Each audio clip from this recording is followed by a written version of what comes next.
ay kahit maka-kiefer ako, iba rin yung chemistry na binibigay ni Yuri at ni JJ. Like, nung nagtabi sila, may chemistry din. So, ano na?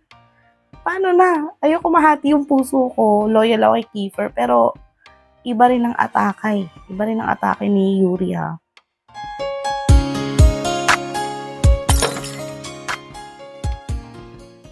Hello everyone! Welcome to our JC Videos channel. Kanina, nag-react ako sa ibang scene ng Ang Mutya ng Section E. Gaya ng sabi ko sa previous video ko na ititry kong mag-reaction video. Pero hindi ko talaga ma-reactan lahat kasi 1 hour yun, te.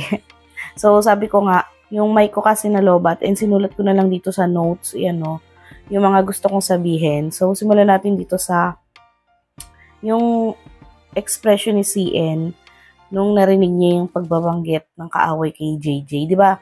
Hinatid niya si JJ after nung pinahiram niya ng polo. So, ang ganda ng expression ni CN doon.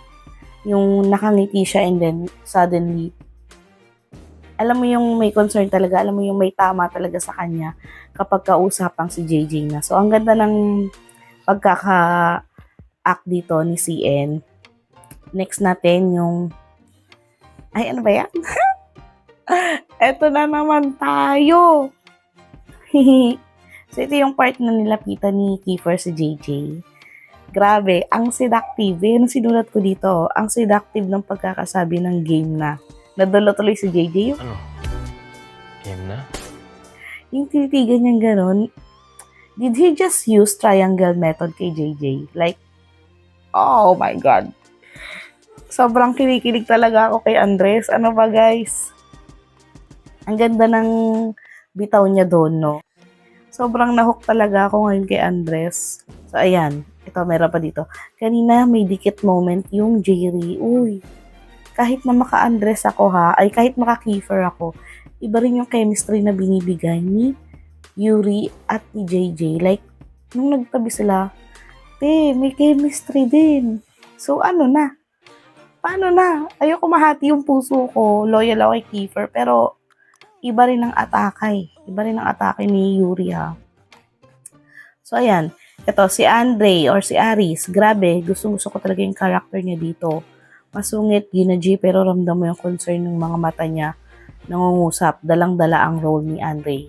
Like, yes, totoo yan. Sinulat ko yun dito, guys, ha. Ayan, o. Kung mababasa nyo lang. And si Andre or Aris, yan. Kung sa Wattpad, medyo, alam nyo yung nonchalant siya, parang halos din na umiimik.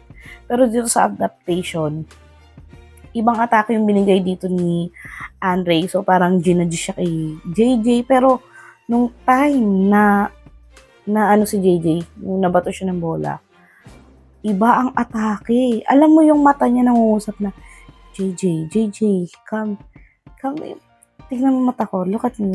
Mga ganun, nakita mo yung concern, ramdam ko yung concern. Minura niya pa si Kiefer, di ba? So, grabe, ang galing ng pagkakadala ng role niya. Naramdaman ko rin yung pag-aalala ni Kiefer. And then, napatingin siya kay Ella, tapos si Ella parang, bakit mo ginawa yun? Di ba parang ganun yun? Bakit mo ginawa yun? Paano, like, nanakit siya ng babae. Ewan ko ba dito kay Kiefer? Diyos ko. Pero ito na nga, last na to, ha. Si Ashtin. Yan, nakasulat dito. Si Ashtin, halimaw pala to. Halimaw pala to. Ang galing niyang umarte. So, first time ko lang siyang napanood. While editing, guys, naalala ko, napanood ko na pala siya dati sa Prime, yung movie ni na Julia Barreto tsaka ni Diego Loizaga, yung Will You Be My Ex. Siya yung kapatid ni Julia doon. Kasi umuwi doon si Julia sa bahay nila. Nandun siya doon. Sa leads ko kasi nakilala si Ashton before. So, hindi ko alam na umaarte din pala siya. Ang galing niya. Like, alam niyo yung yung dumugo yung ilong niya. Yung emosyon niya, nagalit. Nagtataka siya, may dugo. Nagalit. Natakot. And then parang, ano nangyari? Parang confused siya. So, yung pagsigaw niya, tama na. Ang galing ng emotions, ang galing ng pag-acting niya. So, sobrang galing mo, JJ. Lagi, kada episode na papahanga mo kami. I'm sure hindi lang ako, marami dyan.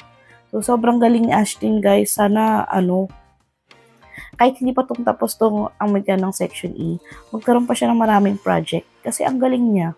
Di pa tapos. So, teka lang, bago ko pala bago ko pala tapusin tong video, pwede pa headlock muna kay Andres. Ang laki ng katawan. Oh my goodness. So, hindi ako makapag-ingay kasi gabi na naman eh. Ba't kasi gabi ako nag-video pero yung kilig ko guys, sa tiyan ko, yung may bulati sa tiyan ko, nagwawala. So, ayun lang. This episode, kung previous episode 1 is 10/10, ngayon is 10/10 ulit. So, sobrang galing guys. And, eto pa guys, isi-share ko pala bago mag-end. Last na talaga. Kasi napanood ko yung video ni Directed na namimili sila ng cast. Di ba nabanggit ko dun sa trailer? Sabi ko, nai-imagine ko si Marco yung Kiefer kasi the way yung asto ni Kiefer, talagang si Marco yung nakita ko habang nagbabasa ako ng Wattpad. Pumunta pala dun si Marco. Like, mag-audition daw siya as Kiefer. Pero as a joke lang ha. Pero yung ganong eksena lang, parang natuwa na ako. Oh, ayan, may dumalaw sa audition. Gusto sa mutya ng section E. I would love to go for Kiefer. I know all the lines. I'm serious. Paano nangyari yun? Basta gulong-gulo lang ako. Basta naalala ko lang, sinabi ko sa trailer, di ba?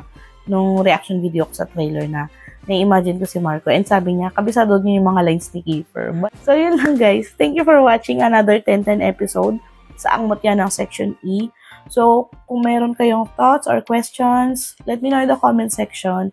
Thank you for watching and I hope to see you on our next video. Don't forget to like, comment, share, and subscribe for more videos. Bye! 바람이 불어온 그 밤에 꺼진 했던 저